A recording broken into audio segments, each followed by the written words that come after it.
Hello दोस्तों, नमस्कार। मेरा नाम है रोहित कुमार। आप सभी का स्वागत है हमारे यूट्यूब चैनल पे। कक्षा 10 के लिए मैथमेटिक्स पढ़ा रहे थे और प्रश्नावली 13.1 चल रही थी और 13.2 भी हमने पढ़ा दिया है, 3 भी पढ़ा रहे हैं। पर एक को जब पढ़ा रहे थे तो ऐसा ही सीन बना रहे थे, ठीक है। तो इसकी वजह से हमने सोचा कि क्यों ना ऐसा ही इसे पूरी तरीके से पढ़ाया जाए। तो 7वीं तक के प्रश्न हमने बता दिए थे, जितने भी वीडियोस बन चुकी हैं पीछे तक। आज इस वीडियो में हम 8वीं से शुरुआत करेंगे और कोशिश करेंगे कि पूरी तरीके से बात ख़त्म करते जाए, अब अगला पार्ट ना आए, ठीक है। तो वीडियो लंबी हो सकती है, जैसा भी होगा ठीक है वो पूरा करेंगे। तो शुरुआत करते हैं 8वें प्रश्न के साथ। 8वें प्रश्न को आप स्क्रीन पे देख सकते हैं। क्या लिखा गया है? लकड़ी के घनाकार ब्लॉक के एक फलक के अंदर की ओर काटकर एक अर्धगोलीय गड्ढा इस प्रकार बनाया गया है कि अर्धगोले का व्यास 4 इकाई घन के एक किनारे के बराबर है। ठोस के शेष भाग का पृष्ठीय क्षेत्रफल ज्ञात कीजिए। तो बहुत ही सही प्रश्न रहने वाला है। प्रश्न में कहा गया है कि एक घन है, तो सबसे पहले तो आपको समझना होगा कि घन क्या होती है। घन एक प्रकार की ऐसी आकृति होती है जिसकी सभी भुजाएं बराबर होती हैं। तो यहाँ पे आप समझ लीजिए कि एक घन बना है जिसकी सभी भुजाएं क्या है, बराबर हैं। और इसके अंदर एक सतह पर, ठीक है, एक सतह, टोटल इसकी 6 सतहें होती हैं। एक सतह पर क्या काटा गया है? अर्धगोला काटा गया है। अब देखिए, अर्धगोला आप 6 सतहों पर किसी भी सतह पर काट सकते हैं। अब चित्र में दिखाना, जो बनाना, वो ज़्यादा सुलभ होता है नीचे वाले सतह पर, इस वजह से हम नीचे बना रहे हैं। आप ये मानिए कि किसी भी सतह पर इसे काटा जा सकता है। देखिए, यहाँ पे बनाना थोड़ा सा ज़्यादा आसान होता है समझाने के लिए, तो यहाँ पे हमने इसे, ठीक है, फिर भी कमी पड़ रही है इसको बनाने की, तो मतलब ठीक से नहीं बन रहा है। यहाँ से देखिए काट के गड्ढा निकाल लिया गया है। आपने देखा होगा कि आइसक्रीम का एक डिब्बा सा होता है, आइसक्रीम का डिब्बा होता है ना, वो जो आपको शादियों में देखने को मिल जाता है। बड़ा सा पैकेट होता है और उसमें से वो जो गोल वाला चम्मच आइसक्रीम निकालने वाला है उसको डालते हैं, इसे निकालते हैं। तो वही वाला सेम सीन यहाँ पे होने वाला है। बस इसे डाला है और निकाल लिया है, अर्ध गोलाकार आकृति उसमें बन गई है। और ऐसी स्थिति में हमको कहा गया है कि अर्धगोले का व्यास 4 इकाई है जो घन के एक किनारे के बराबर है। तो यहाँ पे जो अर्धगोले का व्यास है वो हमको क्या दिया गया? अर्धगोले का व्यास दे रखा है, वो है 4 इकाई कह रहे हैं, तो हम भी 4 इकाई ही कहते हैं। कोई और ज़बरदस्ती यहाँ पे कुछ और घुसा नहीं सकते हैं। त्रिज्या हमको निकाल लेनी होगी, क्योंकि हम त्रिज्या के बिना तो कुछ काम कर नहीं पाएंगे। त्रिज्या क्या हो जाएगी? 4/2 बराबर 2 इकाई कहा जाएगा। तो ये 2 इकाई हो गया है। और जो हमारा घन है उसकी भी भुजा जो है अर्धगोले के व्यास के बराबर है। तो घन की भुजा वो लिख लिया हमने, कितना है? ए बराबर लिखते हैं इसको, ए बराबर 4 इकाई है। 4 इकाई जो है हमारी घन की भुजा हो गई। अब हमें निकालना क्या है कि शेष भाग का पृष्ठीय क्षेत्रफल ज्ञात कीजिए। जो हमारे पास ये शेष भाग बचेगा उसका पृष्ठीय क्षेत्रफल कितना होगा, ये हमको बताना है। तो बात को आपको यहाँ पे समझना पड़ेगा कि पहले तो आपके पास जब घन पूरा था तो उसका पृष्ठीय क्षेत्रफल कितना था? उसका पृष्ठीय क्षेत्रफल था आपका 6a²। ये कुल पृष्ठीय क्षेत्रफल था घन का। जब आपने काट के निकाला, से डाला, इसे काट के निकाल लिया, तो यहाँ वाली जो सतह होगी, देखिए ये वाला एरिया छोड़ करके, ये जो एरिया हम रंग रहे हैं चारों कोनों पे बचेगा, वो वाला क्षेत्रफल छोड़ करके बीच वाला जो हिस्सा है वो तो निकल गया होगा, माइनस हो गया होगा। तो अर्धगोले का आधार का क्षेत्रफल क्या होता है? बिल्कुल सही कहा आपने, वो होता है πr²। πr² इसमें से माइनस हो गया होगा, πr² उसमें से कम हो गया। जो हमारे पास घन था उसका जो पृष्ठीय क्षेत्रफल था उसमें से ये जब काट के निकाला गया तो ये जो आधार है वो कम हो गया। अब कुछ लोग तुरंत कह देंगे सर जी कुछ बढ़ा भी तो है, और कुछ लोग कहेंगे क्या कह रहे हैं। बात समझो, ये वाला एरिया जो है, ये जो अब रंग रहे हैं, ये वाला एरिया तो माइनस हुआ कि नहीं? माइनस हो गया, कम हो गया। पहले उसको कम करो, फिर देखो भाई कि ये वाला एरिया बढ़ रहा है। ये जो ऊपर है जब इसे काट के निकालेंगे तो कुछ एरिया बढ़ जाएगा। कुछ एरिया माइनस हो रहा है, ये जो नीचे वाला हिस्सा है वो माइनस हो रहा है, तो इसका वक्र पृष्ठ क्या है वो बढ़ जाएगा। तो यहाँ पे अर्धगोले का वक्र पृष्ठ जो होता है 2πr² वो बढ़ जाएगा। बात समझ में आ गई ना। तो इतना सा होने वाला है संपूर्ण पृष्ठीय क्षेत्रफल शेष भाग का। तो इस प्रश्न को हल करने के लिए पहले तो थोड़ा सा अच्छे से लिख लेते हैं। हम क्या लिखने वाले हैं, शेष भाग, शेष तो क्या लिखा है, शेष भाग का पृष्ठीय क्षेत्रफल, या फिर हम कह सकते हैं शेष ठोस का पृष्ठीय क्षेत्रफल, ऐसा कह सकते हैं, पृष्ठीय क्षेत्रफल ये हमने पकड़ा है। इसमें घन का, ये जो हमारे पास घन है, घन का पृष्ठीय क्षेत्रफल ले लिया, उसमें से माइनस किया अर्धगोले का आधार का क्षेत्रफल, अर्धगोले के आधार का क्षेत्रफल माइनस किया है और जोड़ दिया है ये इसका अर्धगोले का वक्र पृष्ठीय क्षेत्रफल, अर्धगोले का वक्र पृष्ठीय क्षेत्रफल हमने जोड़ दिया है, वक्र पृष्ठ हमने जोड़ दिया है। यही पूरा कुल मिला के हमने यहाँ पे काम किया है। अब एक काम कर सकते हो कि 2πr² में 1πr² घटा सकते हो और लिख सकते हो, क्योंकि त्रिज्याएं तो दोनों सेम रहने वाली हैं, कुछ अंतर है नहीं, तो इसमें से इसको घटाया जा सकता है। तो 6a² प्लस इसमें से ये घट जाएगा, ये वाला बचेगा बड़ा है, प्लस में बचेगा πr²। अब चीज़ों का मान यहाँ पे रख देते हैं।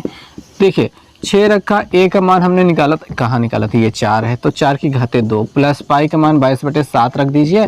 r का मान कितना निकाला था, वो 2 निकला था, तो 2 रख देते हैं। और कुछ रखना है, नहीं रखना है, तब गुणा कर लेता है। 4 चौके 16 और 16 छक्के जितना होता है, 16 छक्के 96 होता है साहब, तो 96 लिख लेते हैं, प्लस 2 2 नहीं है 4, 4 से इसमें गुणा करेंगे, बारी बारी से करते हैं, इतना अचानक से करना ज़्यादा ओवरडू हो जाएगा भाई। 6 गुणते 4 चौके 16 करते हैं, प्लस 22 गुणते 2 2 नहीं है, 2 की घाते 2 बराबर 4 लिखते हैं, बटे 7। अब आराम से चल रहा है, 16 से गुणा करेंगे, 16 छक्के 96 होता है, गुणा करके देख लेते हैं। 6 छक्के 36 का 6 से लगे 3, 6 कम 6 3 9, 16 छक्के 96 प्लस 4 2 नहीं है 8, 4 2 नहीं है 8, बट्टे कितना हो गया 7। ठीक, इतना हो गया। तो पृष्ठीय क्षेत्रफल ही तो ज्ञात करना था, और उत्तर में भी यही तो आ रहा है। नहीं सॉरी, गलती कर दी, इसमें पाई का मान उन्होंने नहीं रखा है उत्तर में, तो हम भी नहीं रखते हैं। क्यों इतना मेहनत करना भाई, इतना मेहनत क्यों ही करना, पाई का मान नहीं रखा उन्होंने, हमें नहीं रखते हैं। 2 2 नहीं है 4 हो रहा है, ये 4 रख लेते हैं, 4 पाई हो रहा है। और इन्होंने किया क्या है, 4 पाई, 4 को कॉमन ले लिया है, क्योंकि देखिए आम तौर पे हम पाई का मान इसलिए नहीं रखते हैं क्योंकि 7 से कोई कटने वाली गिनती नहीं है। हम दशमलव में बदलने की कोशिश कर सकते हैं, लेकिन कभी कभी नहीं करते हैं, कभी कभी नहीं करते हैं। और फिर जब ऐसा मिलता है, 16 छक्का 96 मिला है, 96 प्लस 4 पाई जब मिला है, तब ऐसी स्थिति में भी हम इसको ऐसे ही नहीं रख सकते हैं। क्यों नहीं रख सकते, क्योंकि इसमें कॉमन हो सकता है, जब तक कॉमन हो सकता है तब तक कॉमन ले लेना है। ठीक है, तो ज़्यादा बेहतर तरीका रहेगा इसमें से हम 4 कॉमन ले लें, 4 इसमें से निकाल लेंगे, 4 इसमें से भी निकल जाएगा। तो ये हम 4 कॉमन ले रहे हैं, 4 2 नहीं है 8, 2 बचेगा, 4 चौक 16 यानी 24 बचेगा, प्लस पाई बचेगा, और ये वर्ग इकाई होगा, वर्ग इकाई यहाँ पे आपको उत्तर मिलेगा। तो इस प्रश्न का यही उत्तर रहने वाला है, और इसको ऐसे ही किया जाना है। और बात को यहाँ पे समझना है कि पाई का मान हमने रखा क्यों नहीं, या फिर पहले बात तो उत्तर में ऐसा दिया था इसलिए हमने पाई का मान नहीं रखा। दूसरा काम, आमतौर पे हम पाई का मान इसलिए नहीं रखते हैं क्योंकि 7 से जब कोई गिनती कट रही हो तब रखो, ज़्यादा बेहतर रहता है। तीसरी बात, पाई का मान ऊपर ही नहीं रख देना होता, एकदम लास्ट तक, जब तक ना आ जाएं, मतलब कोशिश करें कि एकदम लास्ट में आ जाइए, तब पाई का मान रखिए, ताकि दशमलव में करना थोड़ा सा काम कम करना पड़े, ये नहीं तो बहुत ज़्यादा काम करना पड़ जाएगा। तो इस प्रकार से इस प्रश्न का उत्तर मिल गया। तो दोस्तों 9 नंबर जो प्रश्न है उसको देखते हैं। कहा गया है कि एक धातु के बेलन के वृत्तीय सिरों पर समान आधार के अर्धगोले चिपके हुए हैं। ठोस की संपूर्ण लंबाई 108 सेंटीमीटर है। अर्धगोले का व्यास 36 सेंटीमीटर है और 7 पैसे प्रति वर्ग मीटर की दर से पॉलिश करवाने का खर्च ज्ञात कीजिए। पाई के मान 22/7 लीजिए। तो सबसे पहला काम तो जो इसने कहा है कि बेलन के जो वृत्तीय सिरे हैं और समान आधार के अर्धगोले चिपके हुए हैं, यानी कि हमारे पास एक बेलन है। पहले तो बेलन बन गया। अब इस पर समान आधार के, उसी आधार के अर्धगोले चिपके हुए हैं। चिपका दिया हमने, ये चिपक गए हैं भाई। और उसकी कुल ऊंचाई किसकी कहा गया है कि ठोस की संपूर्ण ऊंचाई 108 सेंटीमीटर है। तो भाई समझें कि यहाँ से लेकर के यहाँ तक की ये जो टोटल हाइट है ये है आपकी 108 सेंटीमीटर। और व्यास दिया गया है, अगर हम व्यास की बात कर लें, ये जो व्यास दिया गया है वो है 36 सेंटीमीटर। ओके, क्लियर हो गई बात। 7 पैसे प्रति वर्ग मीटर की दर से पॉलिश करवाने का खर्च ज्ञात करना है। देखिए पॉलिश किस पे की जाती है, सबसे पहले ये बताइए। तो पॉलिश जब करना होगा तो हमको ऊपर ऊपर करना होगा, यानी कि जो पृष्ठ है, संपूर्ण पृष्ठ है, हमको उसकी जानकारी यहाँ पे ज्ञात करनी है। संपूर्ण पृष्ठ निकालने के लिए हमको इसके वक्र पृष्ठ, इसके वक्र पृष्ठ, इसके वक्र पृष्ठ को जोड़ना होगा। वो सारी चीजें तब निकाल पाएंगे जब धीरे धीरे हम काम को शुरू करेंगे। सबसे पहले तो हम लिखेंगे यहाँ पे बेलन का नाम। ठीक है, बेलन या फिर अर्धगोला ले लेते हैं, कुछ भी ले लीजिए। तो भैया यहाँ पे इसको सबसे पहले लिख लेते हैं ठोस की कुल लंबाई, ठोसित कहा गया ना इसको, ठोस की संपूर्ण लंबाई। तो यही ले लेते हैं, ठोस की पूरी जो लंबाई है वो ले लेते हैं, वो है 108 सेंटीमीटर। ठीक, इतनी बात समझ में आ गई। अब यहाँ पे व्यास क्या दिया गया है, व्यास वो दिया गया है 36 सेंटीमीटर। ये ठोस का ही है, ठोस का व्यास दिया गया है। अब ठोस का व्यास देने का मतलब है इसका भी व्यास, उसका भी व्यास, सभी का व्यास। अब बात कर लेते हैं बेलन की। बेलन से पहले अर्धगोले की बात करना ज़रूरी इसलिए है क्योंकि हमको बेलन की ऊंचाई निकालनी है। जब तक अर्धगोले की त्रिज्या आपको नहीं पता रहेगी तब तक आप इस बेलन की ऊंचाई निकालने के लिए इसको माइनस और उसको माइनस कर नहीं पाएंगे। तो सबसे पहले लिखते हैं अर्धगोले की त्रिज्या। तो यहाँ पे हम लिख रहे हैं अर्धगोले की जो हमारी त्रिज्या होने वाली है वो r बराबर होने वाले है, और ये 36 का आधा ही होगा। 18 दूनी 36 होता है तो 18 सेंटीमीटर यहाँ पे मिल जाएगा। ये 18 है, ये भी 18 है, ये भी 18 है, ऊपर भी सेम टू सेम वही बातें हो जाएंगी। ये भैया 18 है और ये भी 18 है। हमको यही 18 जोड़ करके 108 में से घटाना होगा ताकि इसकी जो हाइट है वो मिल जाए। अब बात कर लेते हैं बेलन का। तो यहाँ पे बेलन की त्रिज्या, बेलन के आधार की त्रिज्या लिखनी चाहिए, वो भी होगी 18 सेंटीमीटर है। ऊंचाई की बात कर लेते हैं। ऊंचाई जो होगी, ऊंचाई इसके लिए जो h प्रयोग की जाएगी वो 108 में घटाने पर प्राप्त होगी। किसको? इस 18 और इस 18, दो ठीक 18 को घटाने पर 18 + 18 को जोड़ लेते हैं, फिर घटाएंगे तो 108 में 18 18 36 को घटा रहे हैं। 8 में से 6 गया 2, 10 में से 3 गया 7, 72 सेंटीमीटर। ये ज़रूरी था बात को समझना।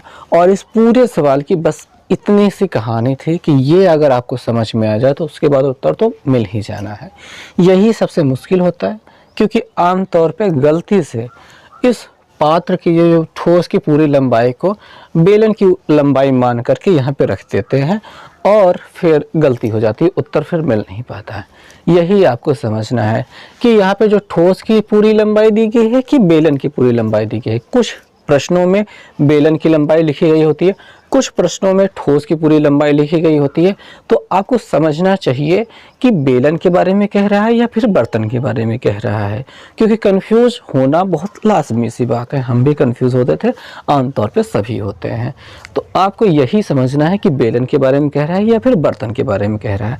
अगर बेलन के बारे में कह रहा है तो आपको घटाने की ज़रूरत बिल्कुल भी नहीं है, केवल बेलन की ऊंचाई के बारे में वो कह रहा था तो उतना ही सीधा सीधा रख दिया।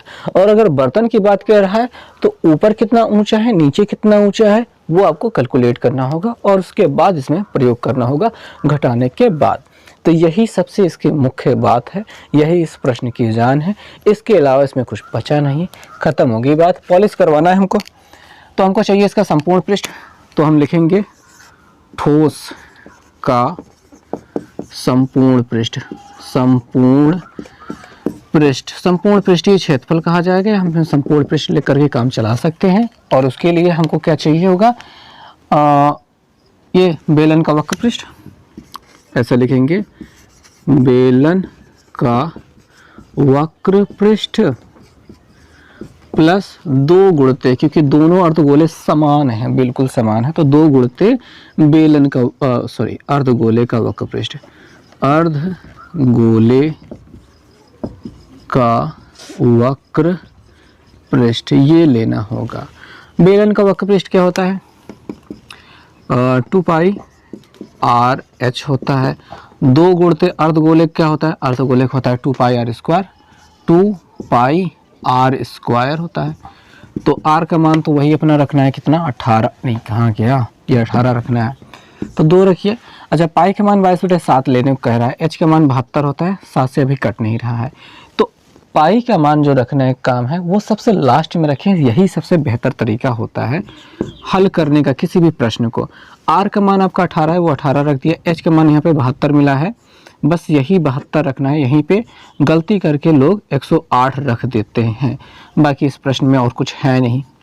प्लस 2 गुणते 2 है, गुणते पाई रखिए और आर स्क्वायर, आर की जगह पे यही अपना 18 रख लेते हैं। 18 की घाते 2 हो गए, गुणा करते हैं भाई।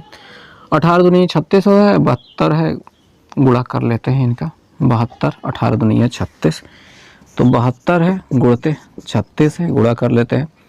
तो 6 दूनी 12 और 6 6 36, 6 7 42, 43 हो रहा है यहाँ पे।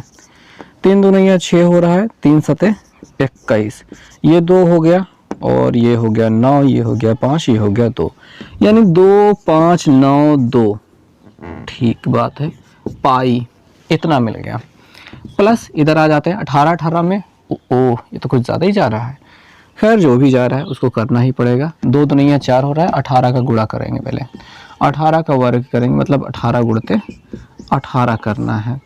8 8 64 का 4 हासिल लगे 6, 8 1 8 6 14, इतना हो गया।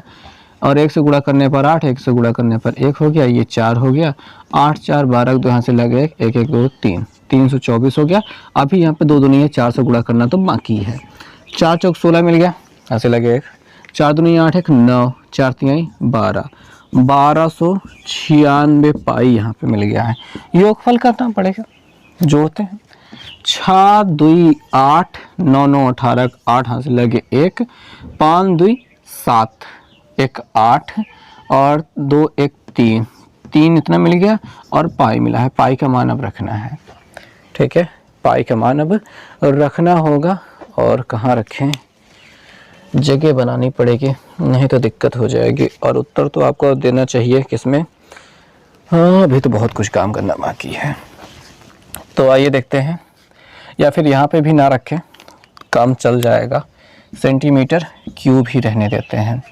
पाई का मान एकदम लास्ट में रखें तो वो भी बेहतर रहेगा। आइए दिखाते हैं कहाँ पे बेहतर रखना बात कर रहे हैं। देखिए भाई, बात ये है कि आपको दिया गया है कि इसको पॉलिश करवाने हैं 7 पैसे प्रति वर्ग मीटर की दर से पॉलिश करवाना है। देखिए, पॉलिश कराने की जो दर है वो है 7 पैसे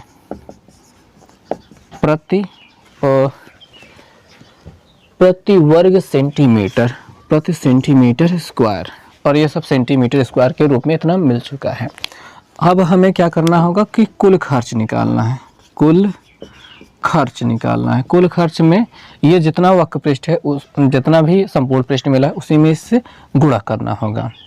तो 3,888 गुणते कितना हो रहा है भैया, सॉरी यहाँ पे पाई था, गुणते और ये 7 कर देंगे।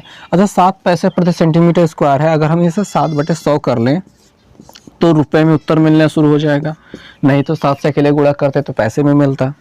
और अब देखिए पाई का मान 22/7 रखने से अब 7 से 7 कट रहा है। पहले काट देते तो लफड़ा बढ़ जाता, काम ज़्यादा करना पड़ता।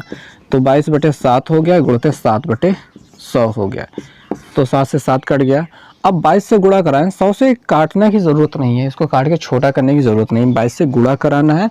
गुणा कराने के बाद 2 अंकों पे दशमलव लगा देना है, जिससे काम आसानी से हो जाएगा, उत्तर बहुत आसानी से मिल जाएगा। तो हमारे पास 3,888 है, गुणा करना है 22 से, बहुत ही आसान काम होने वाला है। 2 से गुणा किया, 2 8 16, 2 8 16 1 17 हासिल लगे, 2 8 16 1 17 7 हासिल लगे 1, 2 3 6 1 7 हो गया। फिर से वही यही गिनती मिलेगी सेम टू सेम, 2 से ही तो गुणा करना है, तो 6 7 6 13 3 हासिल लगे 1, 7 7 14 1 15 5 हासिल लगे 1, 7 7 14 1 15 हासिल लगे 1, और ये 8 हो गया। तो हमको इतना मिला है। और देखिए गुणा करने पे मिला है 8 5 5 3 6, ठीक है। और बट्टे तो अपना 100 है, 100 से जब भाग करेंगे तो 2 अंकों पे दशमलव लग जाएगा बस। तो ये 855.36 रुपए में मिलेगा, ठीक है, 855.36 रुपए। 100 से भाग करना इसीलिए ज़रूरी था क्योंकि 7 से गुणा करते सीधे सीधे तो पैसे में मिलता है, उसे रुपए में बदलना सबसे ज़्यादा ज़रूरी काम है। उम्मीद है समझ में आ गया होगा। तो अब प्रश्न संख्या 10 देखने की बारी आ चुकी है। आइए देखते हैं। कहा गया है कि एक गोलाकार कांच का बर्तन की गर्दन बेलनाकार है जिसकी लंबाई 7 सेंटीमीटर है। अब यहाँ पे जिसकी लंबाई यानी बेलनाकार गर्दन की लंबाई की बात कर रहे हैं, और व्यास 4 सेंटीमीटर है, जबकि गोलाकार भाग का व्यास 21 सेंटीमीटर है। इस बर्तन में भरी जा सकने वाली पानी की मात्रा ज्ञात कीजिए, पाई का मान 22/7 लीजिए। तो भाई बात समझो कि एक गोलाकार बर्तन है जिसके जो गर्दन है वो ऐसी है, थोड़ा सा तिरछा हो गया पर मानिए कि सीधा है, पटरी से तो खींच नहीं रहे हैं तो गंदा तो बनेगा ही। और इसको डॉट डॉट करके दिखा देते हैं, कोशिश करते हैं। तो इसकी जो त्रिज्या नहीं दिया गया है, इसका दिया गया है गोलाकार भाग का व्यास दिया गया है और ये है 21 सेंटीमीटर। यहाँ पे इसकी लंबाई दी गई है, ये वाली ऊंचाई कह सकते हो, h बराबर 7 सेंटीमीटर दी गई है। और व्यास दिया गया है, इसका व्यास दिया गया है वो पूरा है 4 सेंटीमीटर दिया गया है, ठीक है। तो बात इतनी सी है कि ऐसा कुछ बर्तन बना हुआ है। इस बर्तन में जो कुछ भी डिटेल्स थी लिख दी हमने, और अब हमें यहाँ पे याद करना है कि बर्तन में भरी जा सकने वाली पानी की मात्रा उत्तर सेंटीमीटर क्यूब में दिया गया है। देखिए कई कई जगह पे इसकी क्षमता भी कहा जाता है, कई कई जगह पे इसके मात्रा आयतन भी कहा जाता है, तो वही सब कुछ सेम चीज़ें हैं। तो बर्तन के गोलाकार भाग का व्यास दिया गया है वो लिखते हैं। तो भैया बर्तन के गोलाकार भाग का व्यास वो है 21 सेंटीमीटर। हम यहाँ पे उसकी त्रिज्या लेंगे, और चूंकि इसकी त्रिज्या डिफरेंट है, उसकी त्रिज्या अलग है, तो हम इसको कैपिटल R के रूप में ले लेते हैं, या फिर R1 के रूप में भी ले सकते हो, कुछ भी ले सकते हो, लेकिन 21/2 मिल जाएगा सेंटीमीटर में। अच्छा यहाँ पे कुछ लोग तुरंत भाग कर देते हैं, 10.5 निकाल देते हैं। मैं कहूँगा मत निकालो, जब तक लास्ट तक ना पहुँचो तब तक ऐसा करने की कोई ज़रूरत नहीं है। दशमलव से बचो, और कुल मिला के दशमलव से बचना है। इतना आसान सा बात समझ लो कि दशमलव से बचना है, और दशमलव से बच के रहोगे उतना ज़्यादा फायदे में रहोगे। अब यहाँ पे बेलनाकार भाग की बात, गोलाकार भाग तो हो गया, अब यहाँ पे लिखेंगे बेलनाकार भाग का व्यास दिया गया है वो है 4 सेंटीमीटर। हम यहाँ पे त्रिज्या लेंगे उसकी, और वो त्रिज्या क्या होगी, r बराबर, स्मॉल r बराबर ले लेते हैं। इसका आधा 4 का आधा कितना होगा, 2 सेंटीमीटर, उसी का आधा ही तो लेना है। ठीक है, आधा हो गया, और इसको स्मॉल r ले लिया हमने। यहाँ पे कट जा रहा है इसलिए आराम से काट दिया, वहाँ पे नहीं कट रहा था, नहीं काटा। यहाँ पे उसकी ऊंचाई दी गई है, ऊंचाई आप हमेशा क्या लेते हैं, वो h ही लेते हैं। कितना होना है, 7 सेंटीमीटर ले लिया। अब हमको यहाँ पे याद करना है कि इस बर्तन में कितना पानी आएगा, यानी कि बर्तन का आयतन निकालना है टोटली। तो हम यहाँ पे बर्तन का आयतन लिखते हैं, बर्तन का आयतन वो क्या होने वाला है। बर्तन का आयतन के लिए आप कह सकते हैं कि गोले का आयतन, जो हमारे पास गोला है, गोले का आयतन प्लस ये जो बेलन मिला है, बेलन का आयतन, बेलन का आयतन लेना है हमें। गोले का आयतन क्या होता है, गोला पूरा गोला है, आधा तो है नहीं, पूरा है, तो उसके लिए फार्मूला होता है 4/3 पाई आर क्यूब होता है, प्लस बेलन का आयतन क्या होता है, पाई आर स्क्वायर एच होता है, तो होता है pi r square h, pi r square h. सारी चीज़ें हो चुकी है। पाई का मान 22/7 रख देना है, क्यों, क्योंकि कटने वाली गिनती मिल रही है यहाँ पे। आर का मान जो रखेंगे वो 21/2 है। चलो देखते हैं भाई, ये 4/3 रखो, 22/7, आर का मान कितना, अच्छा यहाँ पे कैपिटल आर रखना चाहिए था क्योंकि गोले की बात कर रहे थे ना, ये ज़्यादा बेहतर है, ज़रूरी भी है।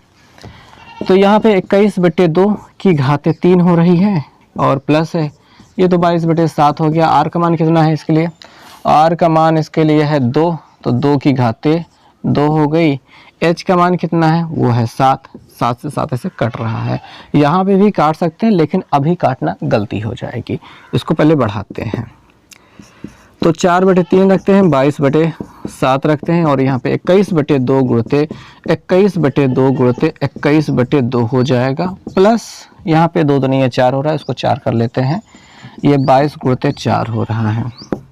काटना शुरू, 3 7 21, 7 से 7 काट दिया, 2 दूनी 4, 2 से 2 काट दिया, 2 से इसे काट दिया 11, और हमें यहाँ पे 11 मिल रहा है, 21 मिल रहा है, 21 मिल रहा है, और कुछ नहीं बचा, यानी 11 गुणते 21 मिल रहा है, प्लस उधर गुणा कर लेते हैं, प्लस सही से बन जाए भैया, 4 दूनी 8, 4 दूनी 8, 88 हो गया है, और इनका गुणा करना होगा 21 का गुणा, 21 का जो वर्ग होता है 21 के समय 441 होता है, कितना होता है 441। ये थोड़ा सा आसान है इसलिए याद है, जैसे 20 का वर्ग होता है 20 के समय 400, वैसे ये आसान है इसलिए आसानी से याद कर लिया।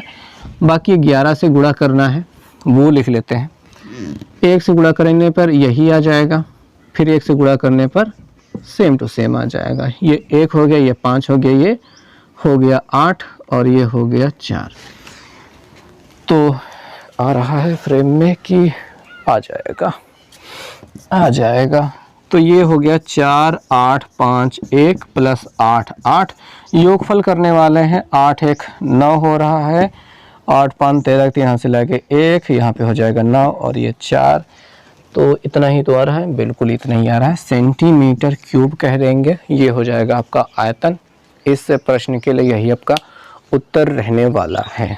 तो अब देखते हैं प्रश्न संख्या 11, जी हाँ 11 नंबर है। हाँ, एक टेंट 3 मीटर ऊंचाई तक लंबवृत्तीय बेलनाकार है, मतलब बेलन के आकार का है, 3 मीटर तक ऊंचाई तक, उसके बाद का ऊपरी सिरा शंक्वाकार है, शंकु के आकार का है। यदि शंकु के शीर्ष की जमीन से ऊंचाई 13.5 मीटर है और आधार की त्रिज्या 14 मीटर है, ठीक है, तो 2 रुपये प्रति वर्ग मीटर की दर से टेंट के अंदर पेंट करवाने का खर्च। पहले बात ये, टेंट को पेंट कौन करता है भाई, मुझे नहीं पता। हाँ, टेंट को बनाने के लिए जो कपड़ा लगता है उसका क्षेत्रफल पूछा जाए तो समझ में आता है, लेकिन ये मजाक अच्छा कर लेते हैं। खैर कोई बात नहीं, सीधी बात यही है कि बेलनाकार ऐसा टेंट है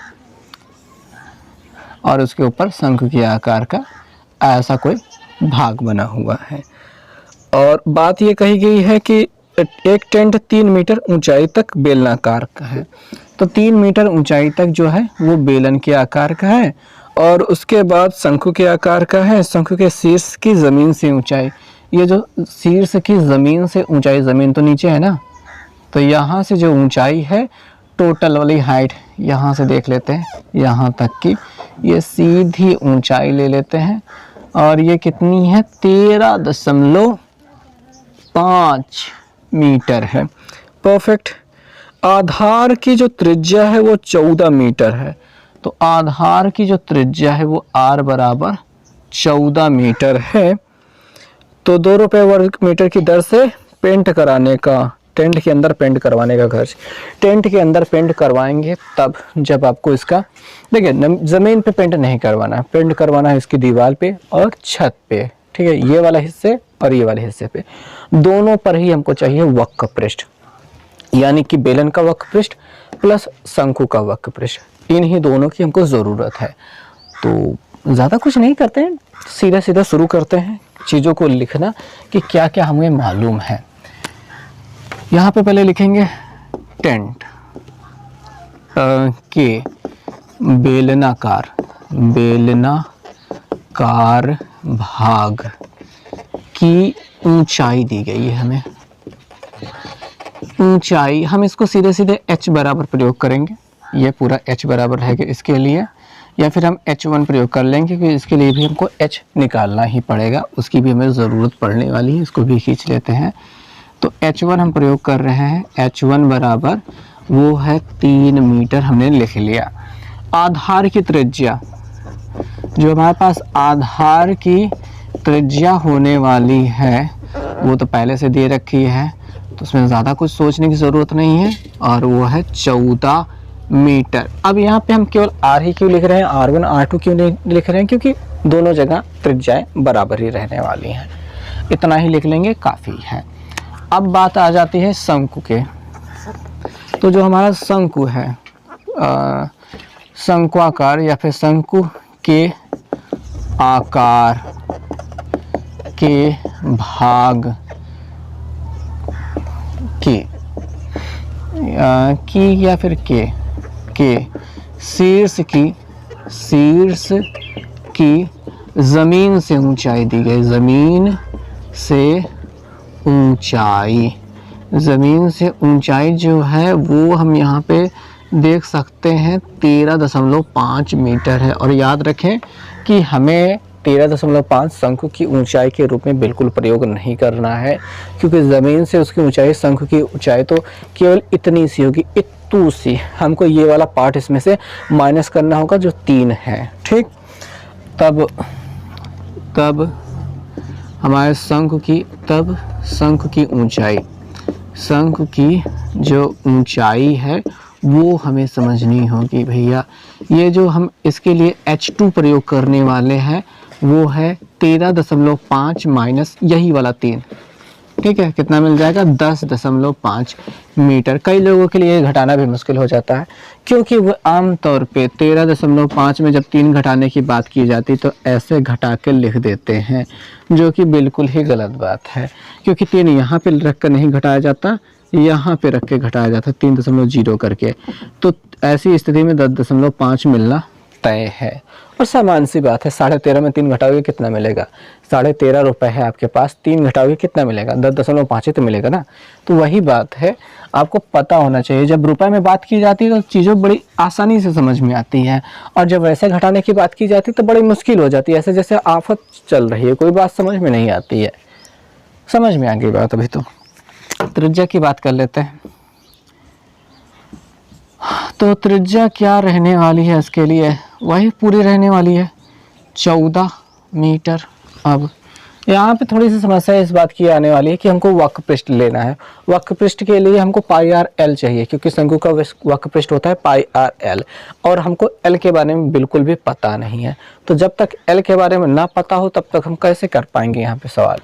तो इसके लिए अब हमारे पास क्या होता है कि हम 2 लाइन खींच लेते हैं और 2 लाइन खींच लेते हैं, क्योंकि हमारे पास जगह तो बहुत कमी है, तो उससे काम चलाने वाले हैं।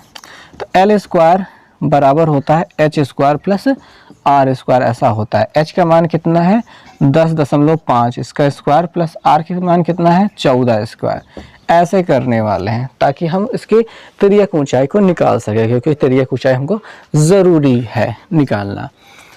अब यहाँ पे 105 मिल गया, 105 का वर्ग कैसे करें, ये तो आफत होने वाली है। चलो यहीं पे कर लेंगे, बाकी मिटाना तो है ये है। 105 का करने वाले हैं वर्ग। 5 5 25 का 5 हासिल लगे 2, 5 का 0 गुणा 0 हो गया, उसमें हासिल 2 जोड़ दिए 2 मिल गया। 5 का नम 5 हो गया, 0 से गुणा करने पर 0 मिलता है, 1 से गुणा करने पर 5 0 1 मिल जाएगा। जोड़ते हैं, 5 हो गया 2 हो गया, 5 5 10 के 0 हासिल लगे 1, इसमें जुड़ जाएगा 1 और ये 1 इतना मिल जाएगा। और 2 अंकों पे दशमलव लगाना पड़ेगा तो इतना कुछ दिखाई देगा। 110.25 हमको मिला है, प्लस 14 का वर्ग जो होता है 196 होता है। ये तो आसान है, 14 14 हम 196, ठीक है। तो इन गिनतियों को अब जोड़ लेते हैं। जोड़ने का काम आसान सा है, जोड़ते हैं भी। दशमलव के बाद वाली गिनतियाँ दशमलव के बाद ही रहेंगे, ऐसे रहेंगे। 6 और 0 जोड़ करके 6 हो जाएगा, 9 1 10 का 0 हासिल लगे 1 और 1 1 2 1 3 हो रहा है, यानी 306.25 हो रहा है। ये L स्क्वायर बराबर है। और इस प्रश्न में बस हमको यही करना ही है, इसके अलावा करना ही क्या है।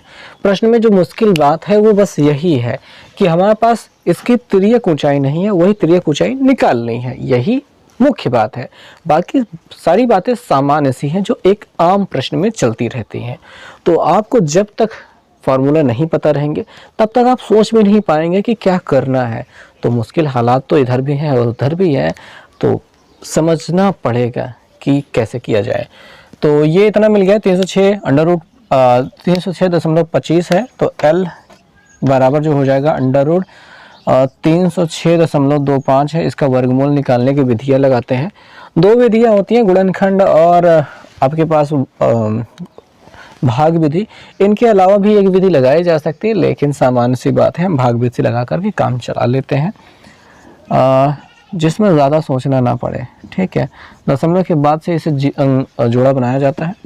तो ये 1 का नम 1 होने वाला है, 1 हो गया, घटाने पर यहाँ पे 2 मिल गया है और 1 1 ये 2 होता है और 0 6 उतार लिए कितनी बार जाएगा, ये 10 बार तो नहीं जाएगा, 9 बार जा सकता है।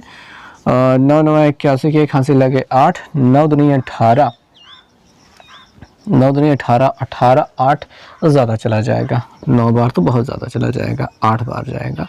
8 8 64 का 4 हासिल लगे 6 और 8 दूनी 16, 16 6 22, फिर ज़्यादा जा रहा है, 7 बार ही जाना चाहिए। 7 7 49 हासिल लगे 4 और 7 दूनी 14 4 18, इतना ही मिल रहा है। तो आगे हासिल मतलब बढ़ाते हैं। 16 में से 9 गया तो कितना मिलेगा, 16 में से 9 जाने पर 7 मिलेगा, 9 में से 8 जाने पर 1 मिल जाएगा और हाँ 9 में से 8 जाने पर 9 में से 8 जाने पर 1, 1 में से 1 खत्म, 7 7 1 को जोड़ लेते हैं 14 हो जाएगा और हासिल लगे 1, इसमें जुड़ जाएगा 34 हो रहा है। अगली वाली गिनती उतारनी है। तो अच्छा देखें, पहले 1 मिल गया, फिर 7 मिल गया, फिर दशमलव के बाद वाली गिनती उतारनी पड़ी तो 7 दशमलव लगा दिया है। अब कितनी बार जाएगा, आखिर में 5 दिखाई दे रहा था, आमतौर पे 5 बार जाएगा। 5 5 25 का 5 हासिल लगे 2, 5 चौक 20 2 22 हासिल लगे 2, 5 15 2 17, यानी खत्म हो गया 5 बार। ये 17.5 मिल गया। L बराबर मिल गया 17.5 मीटर, आप ऐसा कह दें। और बस जो मुश्किल काम था इसका हो चुका है। अब मुश्किल काम हो जाने के बाद आसान काम करना है। पहले तो इसको मिटा देते हैं। अब बात समझें कि होना क्या है। अब हमें निकालना है इसका तंबू का वक्र पृष्ठ। तो तंबू का वक्र पृष्ठ या फिर पृष्ठीय क्षेत्रफल, पृष्ठीय क्षेत्रफल यहाँ पे कोष्टक में लिख सकते हैं जहाँ पेंट करना है, पेंट करना है, चाहे तो लिखें चाहे ना लिखें, मतलब जहाँ पेंट कराना है बात वही है। पृष्ठीय क्षेत्रफल हमको समझना होगा कि किसकी बात कर रहे हैं। वक्र पृष्ठीय क्षेत्रफल की बात कर रहे हैं। ऊपर और नीचे इसके आधार की बात बिल्कुल नहीं करता है, क्योंकि आधार पे पेंट नहीं करते हैं। सामान्य समझ यही रहती है कि आधार पर पेंट नहीं करते हैं, तो यही पेंट करना है। तो तंबू का पृष्ठीय क्षेत्रफल निकालना है, जिसमें हम शंकु का वक्र पृष्ठ लेंगे। शंकु का वक्र पृष्ठ लेने वाले हैं और लेने वाले हैं बेलन का वक्र पृष्ठ, क्या बेलन का वक्र पृष्ठ, और इनको जोड़ने वाले हैं। शंकु का वक्र पृष्ठ होता है पाई आर एल प्लस बेलन का वक्र पृष्ठ होता है 2 पाई आर एच, और पाई का मान रखना है 22/7। यहाँ पे रखे कि नहीं, आर का मान कितना मिला है 14 मिला है तो कट जाएगा, 22/7 रखते हैं, आर का मान 14 इसमें भी रखेंगे, एल का मान तो इतने मेहनत से निकाला ना 17.5 वो रखा है, प्लस 2 रखा है, पाई का मान 22/7 रखा है, आर का मान फिर से वही 14 रखेंगे, और इस बेलन के लिए जो ऊंचाई होने वाली है वो 3 होने वाली है, ना कि ये वाली ऊंचाई रखेंगे, ये जो 10.5 मिली है वो नहीं रखनी है, 3 रखनी है। तो आपको समझना होगा कि कौन सी ऊंचाई किसके लिए हम प्रयोग कर रहे हैं। हम इसको H2 कहते हैं तो ज़्यादा बेहतर रहेगा, बस पर्याप्त है बात। 7 दूनी 14 ये 2 मिल गया है, और ये 7 दूनी 14 यहाँ पे 2 मिल गया है, बाकियों का हमको गुणा कराना है। 22 दूना 44 हो रहा है, ये लिख लिया गुणते, ये 17.5 है वो लिख लिया, प्लस यहाँ पे 22 दूनी 44 हो रहा है, और ये 3 दूनी 6 हो रहा है। इसका गुणा करना है, ये थोड़ा सा मुश्किल टास्क है तो इसको लिख करके कर लेते हैं। तो भैया 17.5 है, इसमें गुणा करना है 44 से, और 4 पंजे 20 का 0 हासिल लगे 2, 4 से 28, 28 2 30 हासिल लगे 3 हो गया, 4 एकम 4 3 7 हो जाएगा। फिर से गुणा करने पर वही 700 ही मिलेगा, और ये 0 हो गया 0 हो गया 7 हो गया 7 हो गया, यहाँ पे 77 100, और डबल 0 रहेगा लेकिन एक अंक में दशमलव था वो लग जाएगा, और इसमें 6 से गुणा करना है, 6 चौके 24 का 4 हासिल लगे तो 6 चौके 24, 24 2 26, तो इतना मिल जाएगा। इनका योगफल दशमलव के बाद वाला जो 0 है मतलब वो खत्म है, कोनो काम का नहीं, जोड़ते हैं तो 4 और 0 जोड़ने पर 4 हो गया, 6 7 7 6 13 3 हासिल लगे 1, 7 2 9 1 10, इतना मिल गया। और ये मीटर स्क्वायर रहेगा इसका पृष्ठीय क्षेत्रफल जिस पे हमें पेंट करना है। और हमको कुल खर्च की बात करनी है, इसमें कह रहे हैं कि 2 रुपये प्रति वर्ग मीटर की दर से अंदर पेंट करवाना है।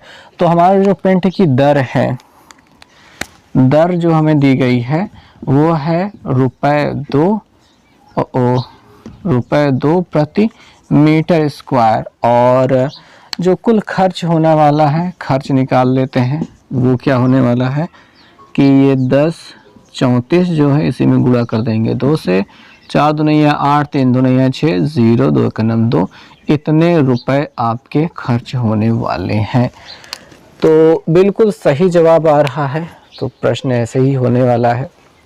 अच्छा प्रश्न था। ओके दोस्तों, तो अब प्रश्न संख्या 12 की बात कर लेते हैं। कहा गया है कि कलमदान घनाभ के आकार की लकड़ी का बना हुआ है, घनाभ की लकड़ी का मतलब आकार की लकड़ी के बना हुआ है, जिसमें कलम रखने के लिए 4 शंकु के आकार शंकुआकार गड्ढे बनाए गए, शंकु के आकार के गड्ढे बनाए गए हैं।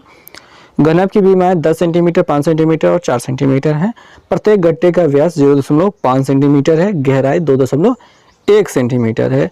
पूरे कलमदान में लकड़ी का आयतन ज्ञात कीजिए। यानी कि बात यूं समझनी है कि हमारे पास एक घनाभाकार लकड़ी है, घनाभ के आकार की लकड़ी का एक टुकड़ा है कलमदान बनाने के लिए। ओके ओके, समझ में आ गया। तो ये रहा इसमें शंकु के आकार का, भैया ये जो भी है 4 गड्ढा हो गया, इतना समझ में आया। 4 ही गड्ढा कहा गया कि कुछ और कहा गया है? तो 4 शंकुआकार गड्ढे हैं। अब यहाँ पे घनाभ की विमाएं दी गई हैं, वो लिख लेते हैं। घनाभ की विमाएं मतलब उसकी लंबाई चौड़ाई ऊंचाई की बात कर रहा है, ठीक है। तो प्रश्न संख्या तो 12 है भैया, वो लिख लेते हैं। घनाभ की जो विमाएं हैं, विमाएं वो क्या है, 10 सेंटीमीटर 10 सेंटीमीटर कॉमा है 5 सेंटीमीटर कॉमा 4 सेंटीमीटर। इससे ज़्यादा कोई फ़र्क नहीं पड़ता, हमको आयतन ही तो निकाला, मतलब ठीक है, काफ़ी है, इतना पर्याप्त है। और शंकुआकार गड्ढे का व्यास जो भैया शंकु के आकार के गड्ढे हैं, है ना, शंकु के आकार के गड्ढे का व्यास दे रखा है। व्यास है कितना, 0.5 सेंटीमीटर, 0.5 सेंटीमीटर। और त्रिज्या क्या है भैया, त्रिज्या निकाल लेते हैं। r बराबर इसी 0.5 का आधा कर लेंगे, यानी कि दशमलव हटा दो भी 5/20 दिखाई दे रहा है, और ये 5 एकम 5, 5 चौके 20, यानी 1/4 कह सकते हैं सेंटीमीटर में।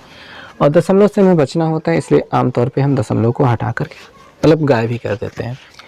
और इसकी गहराई दी गई है, कितना दी गई गहराई, गहराई मतलब गहराई मतलब वही होती है अपनी ऊंचाई या हाइट ले सकते हैं, जो कि दी गई है 2.1 सेंटीमीटर। हम इसको 21/10 कह सकते हैं सेंटीमीटर में, कोई ज़्यादा ज़रूरी नहीं है, वैसे लिख देते हैं ज़्यादा बेहतर रहता है। अब बात है कि हमारे पास जो कलमदान दिया गया है उसका आयतन कितना है, बस यही हमको निकालना है। क्या लिखा है भैया, पूरे कलमदान में लकड़ी का आयतन, तो कलमदान के लकड़ी का आयतन, या फिर ऐसा कह सकते हैं कलमदान में जो लकड़ी लगी है उसका आयतन, लकड़ी का आयतन निकालना है। तो कैसे निकाला जाएगा, निकाला बहुत सिंपल, ये घनाभ का आयतन जो हमारे पास है, घनाभ का आयतन लेना है, आयतन उसमें से माइनस कर देना है 4 गुणित, क्योंकि 4 ठो है ना, 4 गुणित शंकु का आयतन, शंकु का आयतन, बस इतना सा कर लेना है। तो घनाभ का आयतन यहाँ से लिख लेते हैं। घनाभ का आयतन क्या होता है, इसकी लंबाई चौड़ाई ऊंचाई होता है, यही तो होता है, उसकी लंबाई गुणित चौड़ाई गुणित ऊंचाई ये होता है, माइनस शंकु का आयतन 4 गुणित शंकु का आयतन क्या होता है, शंकु के लिए 1/3 पाई r स्क्वायर h होता है, पाई r स्क्वायर h होता है, ये होती है पूरी बातें। अब देखिए यहाँ पे जो पाई के मान है वो 22/7 रखने के अलावा कुछ रख नहीं सकते हैं, वही हमको रखना चाहिए। तो LBH पहले रखते हैं, यही सब LBH है, यानी 10 गुणित 5 गुणित 4 ही LBH है, और यहाँ पे 4 गुणित 1/3 गुणित पाई का मान 22/7 गुणित r का मान कितना है, r तो ये था 1/4 था ना, 1/4 की घाते तो 2 बार लिख लेते हैं, क्या मजाक करें। h का मान क्या है, 21/10 है। तो इतना सब कुछ हमने लिख लिया है। तो गुणा करते हैं, 4 पंजे 20 दहम्मा 200 हो गया, माइनस काटना शुरू करो। यहाँ पे देखो भाई, 4 से 1 ही 4 कट गया, ऊपर नीचे था कट गया।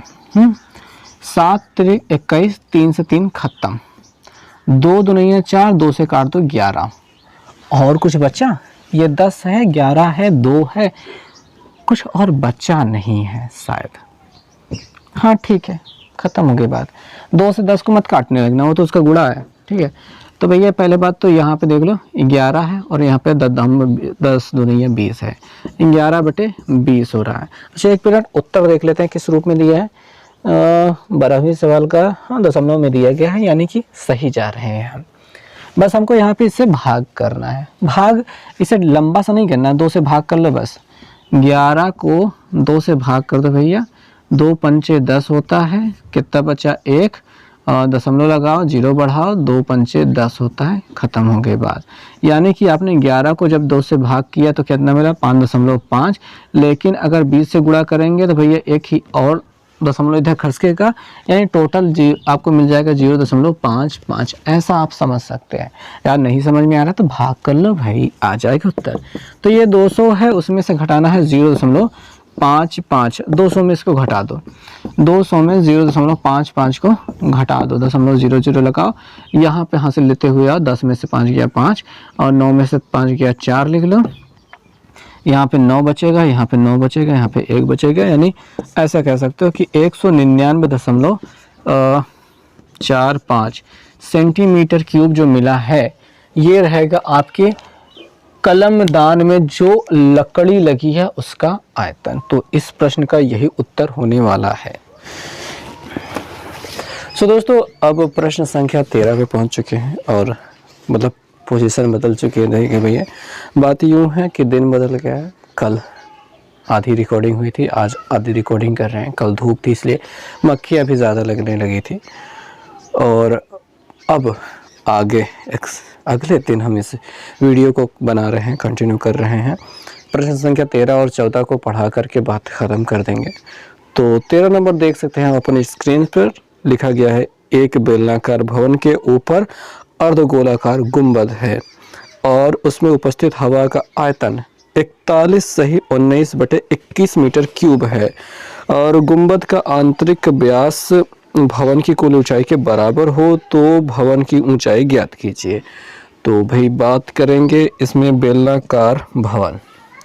तो हमारे पास बेलनाकार भवन कुछ इस प्रकार से होगा और उसके ऊपर अर्धगोला चपका दीजिए और ये आपका घर बन गया है। ठीक है, बहुत प्यारा घर है और इसका आयतन दिया गया है। हमको यहाँ पे एक ख़ास बात बताई गई है कि ये चिड़िया हमें परेशान करने क्यों आ गई है। वो बिल्ली देख रही होगी इसलिए चिल्ला रही होगी, पहले इसे भगा देते हैं, नहीं तो बहुत शोर होगा। तो बहुत ज़िद्दी हैं यहाँ पे लोग। बात यहाँ पे ये है कि गुंबद का आंतरिक व्यास भवन की कुल ऊंचाई के बराबर है। तो आंतरिक व्यास इसे कहा जाएगा, भवन की कुल ऊंचाई इसे कही जाएगी। ये दोनों लोग बराबर हैं, तो इसको कैसे किया जाएगा? ज़्यादा कुछ आपको विचार इसमें नहीं करना है, ज़्यादा कुछ विशेष नहीं देखना है। हमको इस गुंबद का व्यास, गुंबद अर्धगोलाकार जो गुंबद है, ठीक है, उसका व्यास हमें लिख लेना चाहिए। 2r ले लेते हैं। गुंबद जो कि अर्धगोला है, अर्धगोला है, उसका व्यास ले लेते हैं। व्यास देखिए त्रिज्या का दोगुना होता है, हम तो 2r मीटर ही लेना ज़्यादा पसंद करेंगे। भवन की ऊंचाई, भवन की ऊंचाई कितनी है वो भी हम 2r मीटर ही ले लेते हैं क्योंकि वो दोनों ही बराबर है। अब उसके बाद यहाँ पे अर्धगोले का त्रिज्या बताएंगे। अर्धगोले की त्रिज्या वो कितनी होनी चाहिए? वो होनी चाहिए इसकी आधी r मीटर। ठीक है, इतना बेहतर है। अब बेलन के ऊपर आ जाते हैं। ठीक है भैया, जो बेलन है, बेलन की के आधार की त्रिज्या, आधार की त्रिज्या वो कितना लेना है? वो भी r ही लीजिए आप, क्योंकि दोनों की त्रिज्याएं सेम टू सेम रहने वाली हैं। r ले लिया। ऊंचाई की बात कर लेते हैं। ऊंचाई, ऊंचाई जो h रहने वाली है बेलन के लिए, ये वाला हिस्सा जो h रहने वाला है वो r के बराबर होगा। क्यों?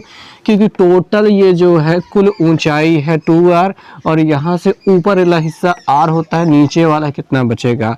तो भैया वही नीचे वाला हिस्सा तो ऊंचाई होती है, तो 2r पूरी ऊंचाई 2r है, उसमें से ये ऊपर वाला हिस्सा कितना है? वो r है। अगर उसको घटा देंगे तो नीचे वाला क्या मिलेगा? r मीटर ही मिलेगा। तो इतना सा काम हो गया। हमको दिया गया है कि इस भवन का जो आयतन है वो दिया गया है 41 से 19/21 है। तो भवन का आयतन, भवन का आयतन जो होने वाला है वो अर्धगोले का आयतन, अर्धगोले का आयतन, ठीक है, आयतन प्लस बेलन के आयतन के बराबर होगा। बेलन का आयतन, ये दोनों होने वाले हैं बराबर। और भवन का आयतन जो दिया गया है उसको हम लिख लेते हैं, उसको उस पार लिखें। पहले अर्धगोले का आयतन लिखते हैं 2/3 पाई r क्यूब, और बेलन का आयतन लिखते हैं वो क्या होगा? पाई r स्क्वायर h, और ये बराबर होगा 41 सही 19/21, 19/21 के बराबर होगा। यही तो कहा गया है। और ऊपर लिख देना चाहिए था हमको एक बार कि भवन का आयतन बराबर इतना दिया गया है, यहीं पे लिख देना चाहिए था। साथ में लिख लेते हैं, काली पेन से ही लिखते हैं, काली से ही लिखते हैं, ज़्यादा बेहतर रहेगा। इसके साथ ही डाल देना है, ठीक है।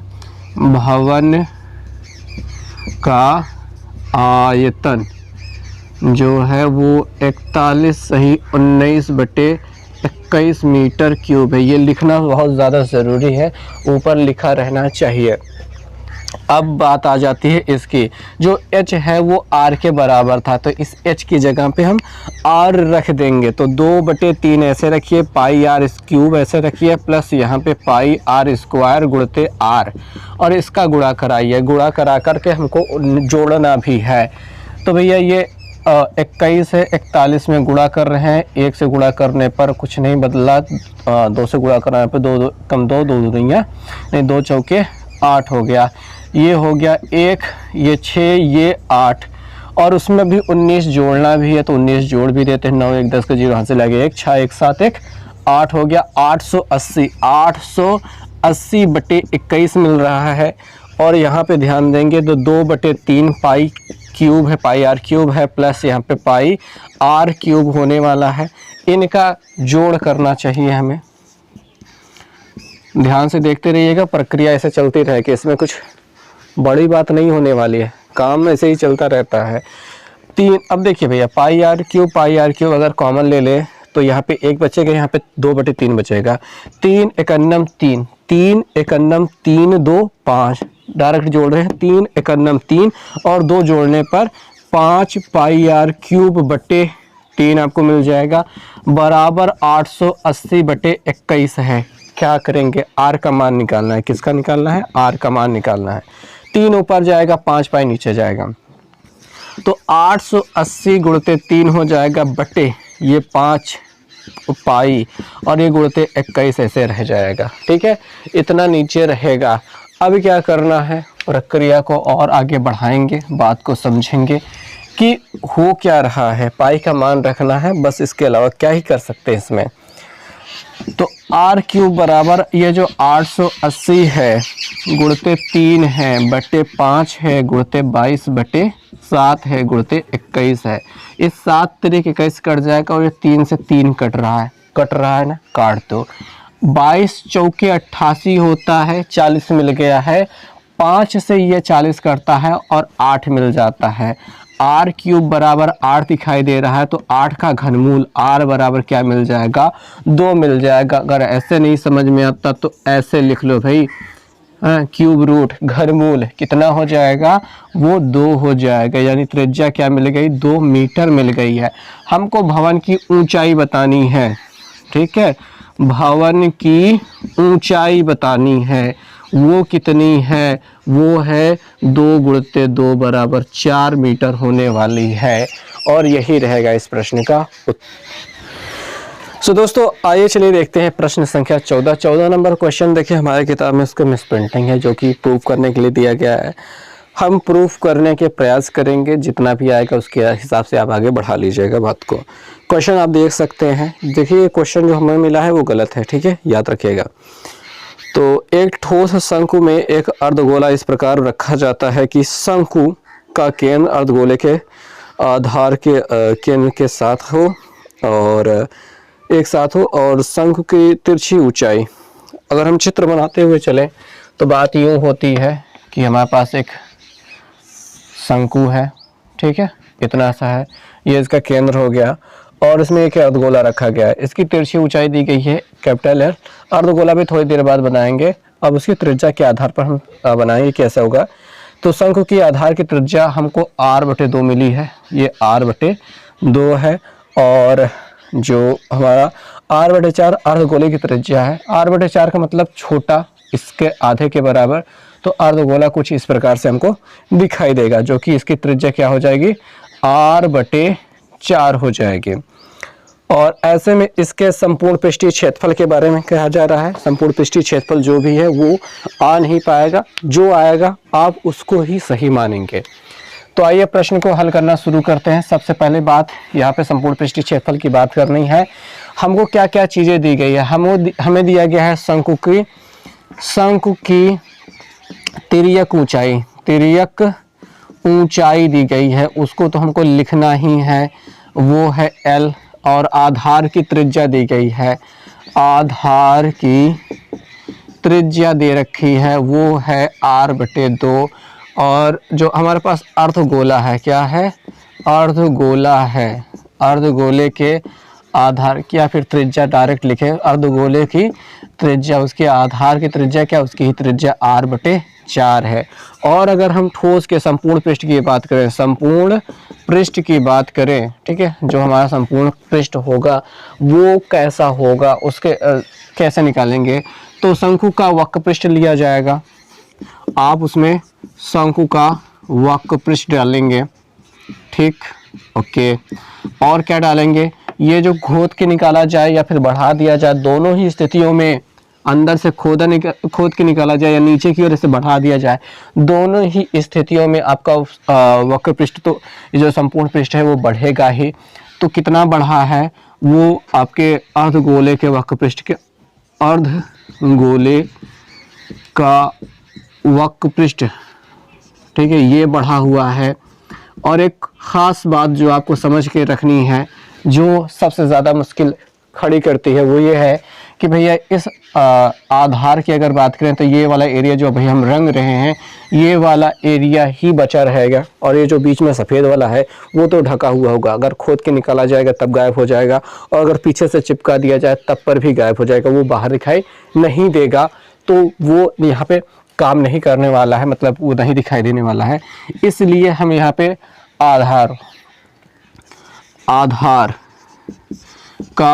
आधार जो वलय के आकार का है, वलय यानी छल्ले के आकार का है, उसका हम यहाँ पे क्षेत्रफल जोड़ने वाले हैं। तो शंकु का वक्र पृष्ठ क्या होता है, वो होता है पाई आर एल। आर तो आर की जगह पे r/2 लेना है, ठीक है। और एल क्या है, उसकी तिरछी ऊंचाई कैपिटल एल है। अर्धगोले का वक्र पृष्ठ अगर हम लेंगे तो 2πr² होता है, तो 2 रखेंगे, पाई रखेंगे, आर की जगह पे अपना क्या है r/4 है, इसका स्क्वायर रखेंगे, प्लस आधार जो वलय है, वलय का जो क्षेत्रफल होगा pi capital R² minus pi small r² होता है। तो पाई ऐसे कोष्टक में रहेगा, कैपिटल आर क्या है r/2 है, इसका स्क्वायर, तो ये वाला ब्रैकेट बनेगा, माइनस स्मॉल r² यानी r/4²। ये कुछ इस प्रकार से बनने वाला है, okay. Pi capital R² minus small r² वलय का क्षेत्रफल, ओके। वही चीज़ यहाँ पे प्रयोग करनी है। और देखेंगे यहाँ पे क्या बन जाएगा, पाई r कैपिटल L/2 प्लस यहाँ पे पाई 2π r²/4 हो जाएगा, 4 चौके 16 हो जाएगा, सॉरी 2 से काट देंगे 8 मिल जाएगा, प्लस यहाँ पे पाई रहेगा, और इनका जो योग होने वाला है ये r²/4 माइनस r²/16 होने वाला है। 16 और 4 का एलसीएम ले लेते हैं, तो पाई r/L/2 प्लस यहाँ पे 8 नीचे रहेगा, ये पाई r²/8 हो रहा है, प्लस यहाँ पे देखेंगे 16 और 4 का एलसीएम क्या हो जाएगा, 16 हो जाएगा। 4 चौके 16 होता है, 4 बार गुणा हो रहा है, 4 से ऊपर गुणा करेंगे तो 4r² माइनस 16 से भाग करने पर 1 से ऊपर गुणा करने पर r²। पाई तो पाई रहने वाला ही है, ठीक है, इतना हो गया। घटा लेते हैं, पाई r/L/2 है प्लस पाई r²/8 है, प्लस यहाँ पे 4r² में से 1r² घटाने पर 3r² मिलेगा, साथ में पाई तो मिलेगा, तो इसको और अच्छे से लिखते हैं 3πr²/16। इनका एलसीएम लेकर इनको जोड़िए, जोड़ना तो पड़ेगा ही। पाई r/L/2 है प्लस इनका एलसीएम कितना हो जाएगा, 16, 8 दुनिया 16 होता है, 2 मिल रहा है, 2 से ऊपर गुणा करेंगे, 2πr² प्लस यहाँ पे 3πr² हो रहा है। इन दोनों को जोड़ लेंगे तो क्या लग रहा है, पाई r/L/2 प्लस 3 2 5 5πr² हो रहा है। क्या कॉमन हो सकता है, जो भी कॉमन हो सकता है बाहर निकाल लो। पाई कॉमन हो रहा है, r कॉमन हो रहा है, नीचे 2 कॉमन हो रहा है, तो पाई r/2 कॉमन हो रहा है। यहाँ पे क्या बच रहा है, l बच रहा है, प्लस यहाँ पे क्या बच रहा है, 5 बचा हुआ है, 1 r बचा हुआ है, और 2 से भाग कर दिया, यहाँ पे 8 बचा हुआ है। अब इतना सा हमें मिल गया है, जो हमें प्रूव करना था वो प्रूफ नहीं हो रहा है, जैसा कि क्वेश्चन में दिया गया था। बट आपके बुक में जो कुछ भी दिया गया होगा वो इससे रिलेटेड दिया गया होगा, या फिर त्रिज्या बदली गई होगी, या फिर जो कुछ भी बदला गया हो उस हिसाब से आप काम को कीजिएगा। मतलब क्वेश्चन तो ऐसे ही जाने वाला है, बाकी काम आपको ऐसे ही करना होगा। तरीका समझिए और ये अंकों को थोड़ा सा सुधारिए और काम एकदम बेहतर कर दीजिए। तो जो भी बढ़िया वाला क्वेश्चन होगा, जब आप नई वाली किताब में देखेंगे, जो भी मिलेगा उस हिसाब से हम आपको बताएंगे कि इसका सही उत्तर क्या होगा एक अलग वीडियो में, ओके। तो इस वीडियो में बस इतना ही, सभी क्वेश्चन समाप्त हो गए। मिलेंगे नेक्स्ट वीडियो में, और तब तक लिए बाय।